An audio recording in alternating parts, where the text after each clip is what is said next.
Hi, I'm Tracy Townsend. I'll be bringing you through this week's top stories around Columbus.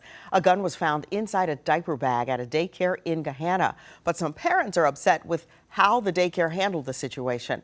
Plus, a new report says that property taxes in Ohio are some of the highest in the country. This comes at a time where lawmakers are working to ease some of that tax burden. And Franklin County leads the state with the most distracted driving violations. As Kevin Landers reports, some people are driving distracted and may not even know it. But it really could have ended so much worse. It was a bit shocking to me that it took that long to inform parents of what had happened. Parents in disbelief after they say an incident at Kiwi's Clubhouse in Gahanna was swept under the rug for days. A lot of parents are very upset about this. On July 30th, parents of the daycare in Gahanna received this email from the owner, stating 2 of their employees made the decision to resign unexpectedly. The email then goes on to describe a recent incident involving a concerning item found in a diaper bag in the infant room. The email says those employees chose not to continue working at the daycare following the incident, but at no point were children or staff in danger. I, of course, immediately had some concerns and questions if staff were leaving over it. When parents pressed further, they were told that concerning item was a gun found in a diaper bag. According to Gahanna police, the daycare filed an incident report at the police station hours after the incident on July 25th. It's a huge slap in the face to find out 5 days after the incident that my children were in a very potentially dangerous situation. Gahanna police say a daycare worker secured the gun and gave it back to the owner before filing the report. Police do not know if it was loaded or not. The email itself makes it look like the only reason they sent it was to notify people of staff leaving, which only leaves parents with more questions about how the situation was handled. To me, the bigger question then becomes, well, if the staff hadn't left, would they have even sent the email at all? These mothers say police should have been called immediately, and the children should have been evacuated from the room where the gun was found. My children were 5 feet away from this gun. Now, they each made the decision to remove their kids from that daycare and to find new childcare elsewhere. Somebody needs to be held accountable, and just saying that going forward we have a protocol isn't good enough. Because to me, they prioritized the reputation of the business over the safety of the children there. Dowling will spend the next 7 years in prison. Today, during the sentencing, some of Alexis Stakely's friends and her brother were in court. Gerald Dowling Jr. wasn't in the car that hit and killed Alexis Stakely, but he was there with the 2 teenagers who tried to steal her car. Today, Judge Christopher Brown told Dowling he should have done the right thing the night that Alexa died. You could have walked away. You could have said, no, man, no, don't do that. Don't do that. When it happened, you could have, and I brought this up earlier, you could have called 911. Alexa's parents feeling the loss of their daughter every day. In a statement read by the prosecutor's office, they sent a strong message to the judge. He actually doesn't deserve a free life out of prison at all. He knew there were consequences when he chose to break the law, especially when he showed no concern regarding her life. Alexa's brother, Braden Price, offered Dowling forgiveness. I forgive you. And I know, and I hope you have the humanity in you to understand that this shouldn't ever happen to anybody's family ever again. Dowling apologized to Alexa's family and his own. He says he's haunted by his choices. Day and night I think of what could have happened different. It's very sad and unfortunate that someone lost their life. Those were never my intentions. This situation haunted me every day. I feel a weight being lifted off of my shoulders today, and I will take this time with an open mind to new possibilities to become a better man. And after Dowling serves his sentence, he will be on probation for at least 2 years. Reporting in Columbus, Tara Jabor, 10 TV News. July 18, 2024 was a dark day for the city of Columbus. It would reveal a cyber attack exposed personal information on the dark web. At the time, Columbus Mayor Andrew Ginther downplayed the breach. Sensitive files were either encrypted or corrupted, making them totally unusable. That same day, his statement was contradicted by a cybersecurity expert who viewed the data. Those two databases, which contain private information, they contain social security numbers. The incident forced the city to shut down its web services. The good news, the city did not pay a ransom.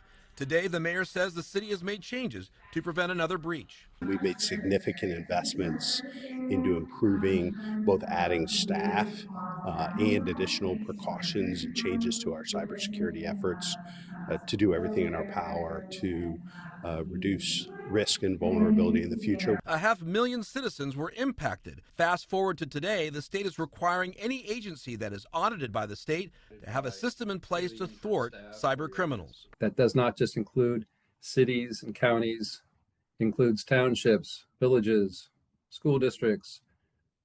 It includes water districts. And the state isn't funding any of it. So is this an unfunded mandate?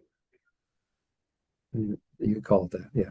Under House Bill 96, it would require entities to report a cyber threat to the Department of Public Safety within 7 days.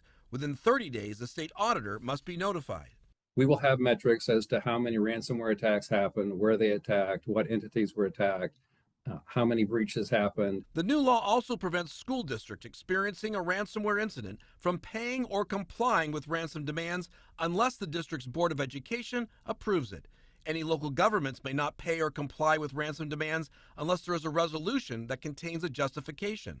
The chairman of Cyber Ohio says the state of Ohio gets attacked hundreds of thousands of times a day by cyber attackers, but is rarely successful. Bad guys are constantly scanning us, trying to find holes in our armor.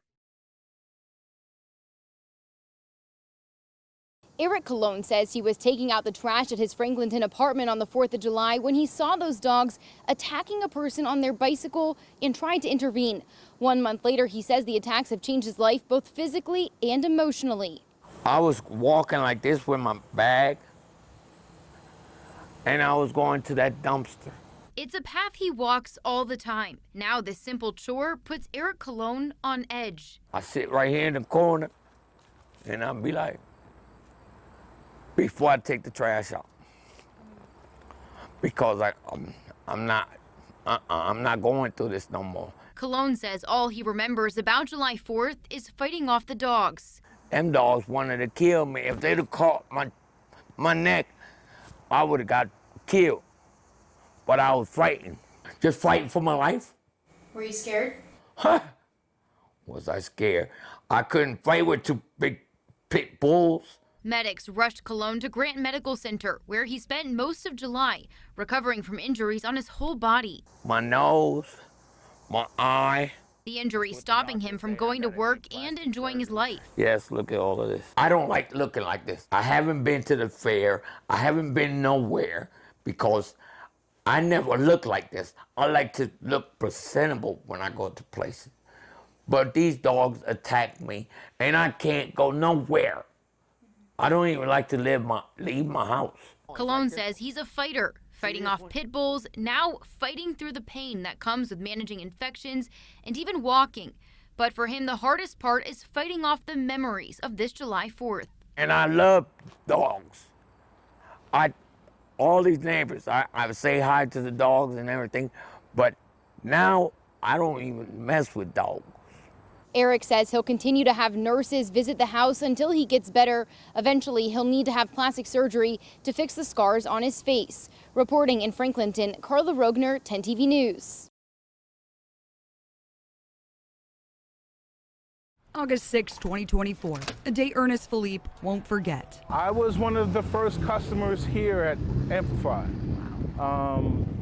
Everybody was so happy. In just 5 days, $11.5 million in sales.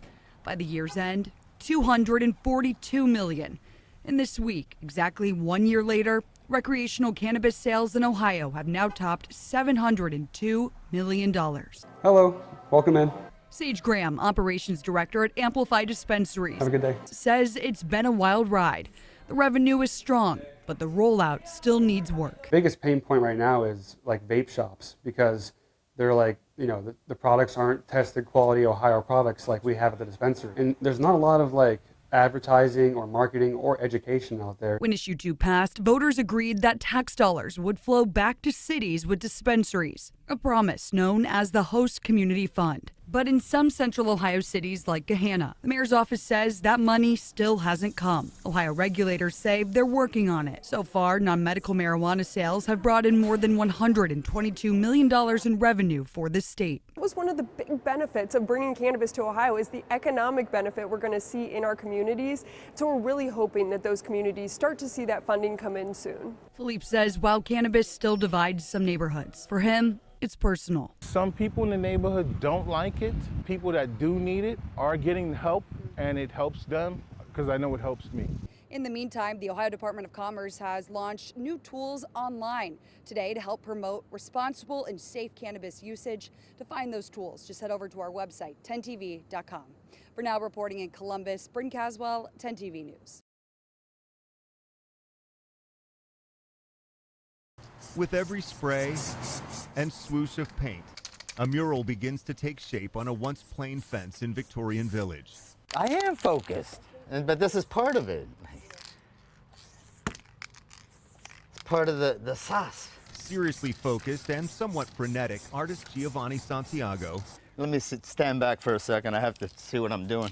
Okay, cool. Brings his vision to life.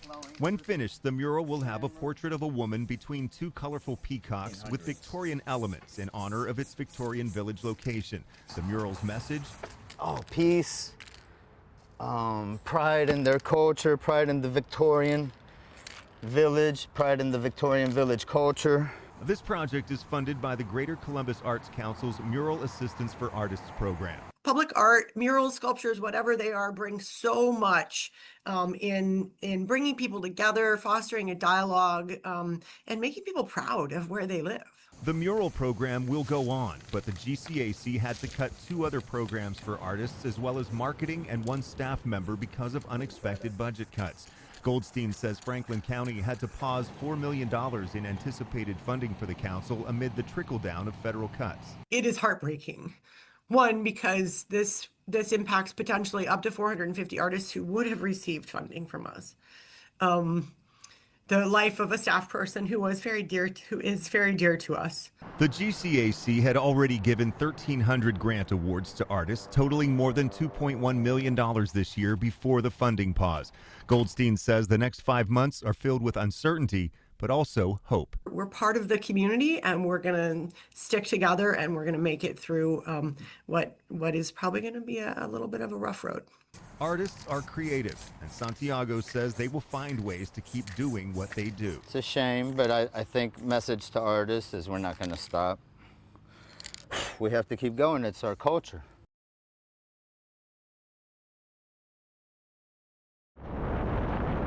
Here's the situation. You're in your car, eyes forward, hands on the wheel. You quickly look down to check a message on your cell phone. You've done it 100 times, and you've never crashed.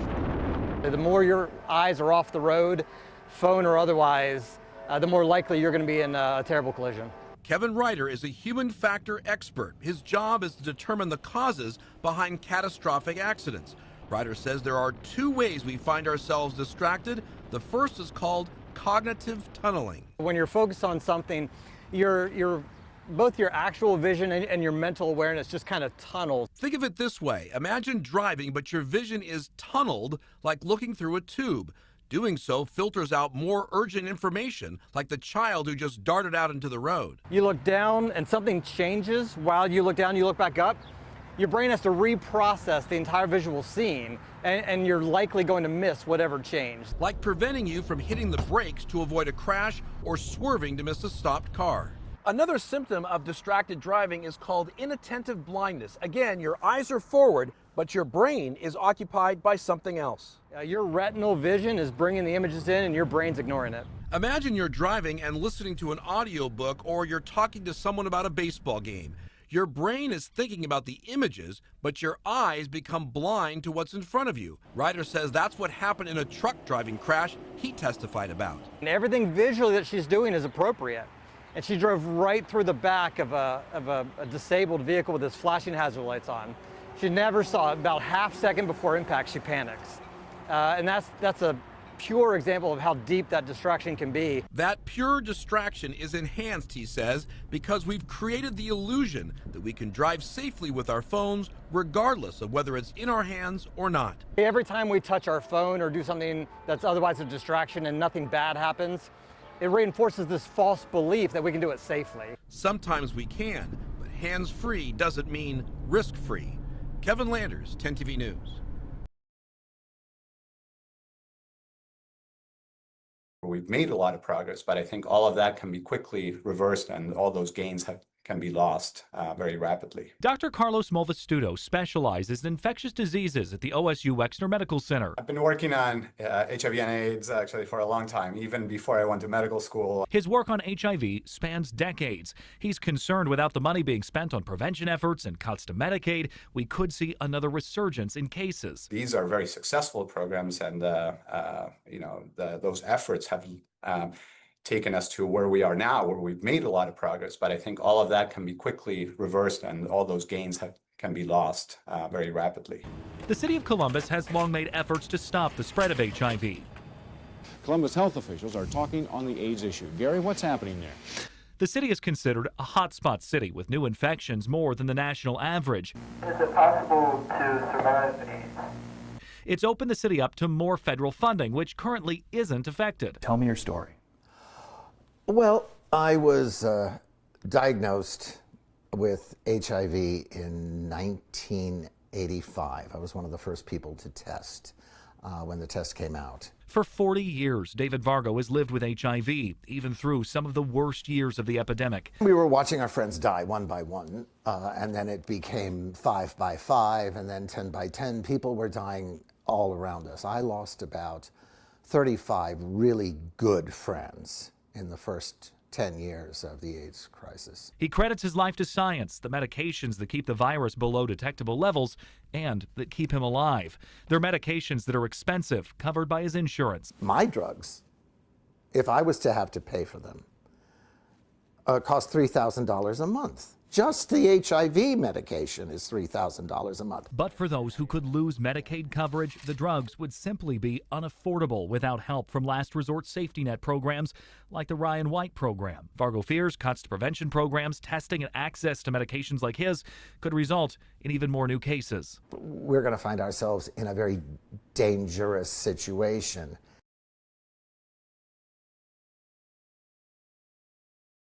Oh, there's a smile. Lindsay and Tim Pierce are adjusting to life with a newborn at their home in London. No pun intended, but he's very chill. Baby Thaddeus has been earthside for less than 2 weeks. July 26, 5:48 in the morning.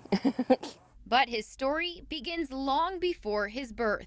Thaddeus has a sister who's 30 years old, and he's already an uncle because she has a daughter. Thaddeus started as an embryo frozen by an Oregon woman in 1994. That embryo stayed frozen until a doctor at a Tennessee fertility clinic transferred it to Lindsay nearly 31 years later. Did that make you nervous? No, we kind of just were like, why not? Why not give it a shot? I like to think he was put on reserve while we were just little people ourselves. Can I ask how old you guys were in 1994? Yeah, I was 4. And I was 3. After struggling with infertility, Tim and Lindsay felt embryo adoption was their best shot at making a family. Well, there were a lot of days where I'm like, I can't believe I'm pregnant. I'm really pregnant. And then now that he's here, I say, I can't believe we have a baby. We have a baby. Like, it's my baby. For now, they're soaking up all the newborn snuggles. But when he's old enough, they plan to tell Thaddeus how he came to be a Pierce. I'd say there's hope. Yeah. Don't give up. Yeah. Was that ever hard for you, like, on your journey? Were you ever feeling, like, discouraged? Like, this was hard for you guys to create a family? Yeah, it was very hard. But we didn't give up. We knew there was a plan. We just didn't know what it would look like.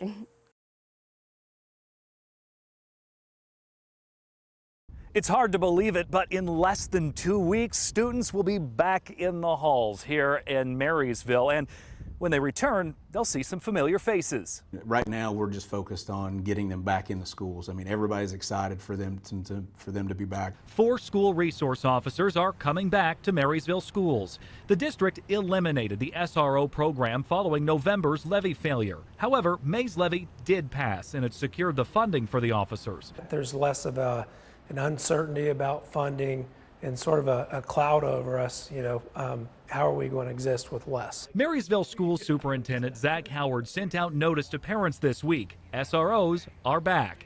The 4 officers returning are ones students already know, 4 familiar faces. How important is it to have that connection? It's massive. Our SROs, they're more than just law enforcement. Within the buildings, to some they're mentors. However, in the past, 8 officers served Marysville schools. It's not a light switch. We're not able to levy passes on Tuesday, Wednesday. The officers are back in. It's just that's not the way it works. Marysville Police Chief Tony Brooks says when the district cut the SRO program, none of the officers were let go. They were instead moved around in the department to other open positions the department needs to serve the city.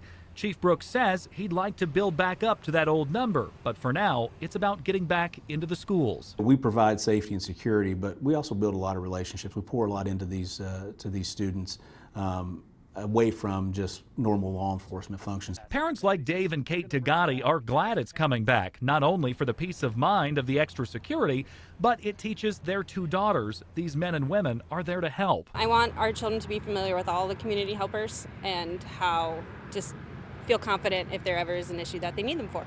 The 4 officers will be divvied up between the district's 8 buildings. 2 will be at the 2 high schools, 1 for the middle school, and the other will float between the elementary schools.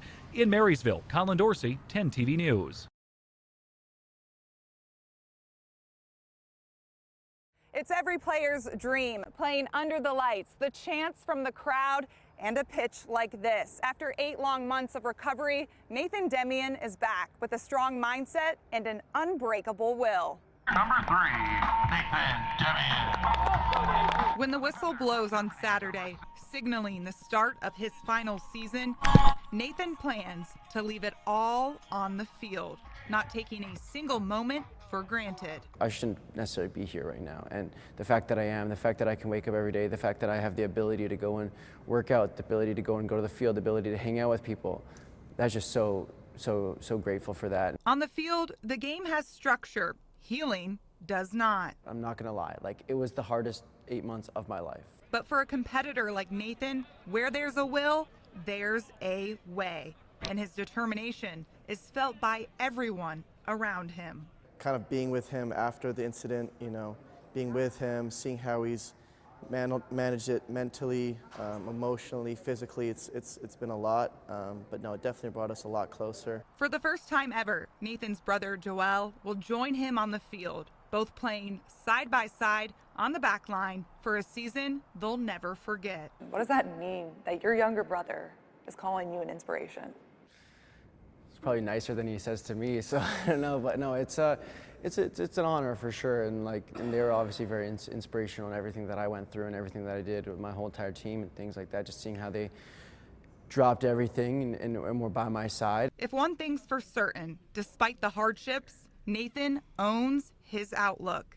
Whether on the field or in a hospital bed, he believes excuses don't build champions. I have a scar running down my whole length of my body. I have a bullet hole. I have a scar in my butt where they take the bullet out. I have a hole for my ostomy bag. I have holes for draining. I have all these excuses. I have no feeling on the side of my legs. I have all these excuses, but where does that get me? With drive, determination, and maybe a little luck, Nathan's betting on the Scarlet and Gray this season, and they're betting on him. Fortunately that I haven't lost a game here since my freshman year, so. Larry Hopper and his lifelong friend David Monska get together 2 or 3 times a week to catch up on life and shoot the breeze. Over a cup of coffee in downtown Delaware, they said property taxes come up once in a while. I wonder sometimes if we as voters are not educated enough about how our taxes work, what we do with them. Hopper's 97-year-old World War II veteran father Jim lives in Delaware County. Larry says his dad is getting by financially, but property taxes on top of medical bills makes his budget a little tighter. His house is basically paid off, but he just, can struggle with the other expenses in life. And then you add the tax burden onto that, makes it, it's not easy. This map from the Tax Foundation shows 2023 median property taxes by county. The darker blue, the higher the taxes. Delaware County has the highest median taxes in Ohio at nearly $6,900 a year and the highest between New Jersey and the Chicago area. Hopper says he's not surprised. I have heard that before. As property tax bills continue to rise, a grassroots group is pushing a constitutional amendment to abolish them. The Committee to Abolish Property Taxes says homeowners are being taxed out of their houses. While lawmakers passed major tax reforms, the governor vetoed several, citing harm to schools and students. He's also formed a working group to recommend changes, but the committee says their fight isn't over. We're going to tell the legislators we're not stopping. If the people are willing to collect the signatures, we're willing to stand on the front line for the citizens of the state of Ohio. Selfishly, I love it. I really do. But Hopper really believes the government needs to do more, and so do the people. And we as citizens need to take, too, by keeping up to date on these things. That's a wrap on this week's edition of Around Columbus, your look at the stories shaping Central Ohio. Thanks for spending time with us. Stay safe, stay informed, and we'll see you next time. Don't forget, you can always get the latest updates on the go with the free 10 TV News app.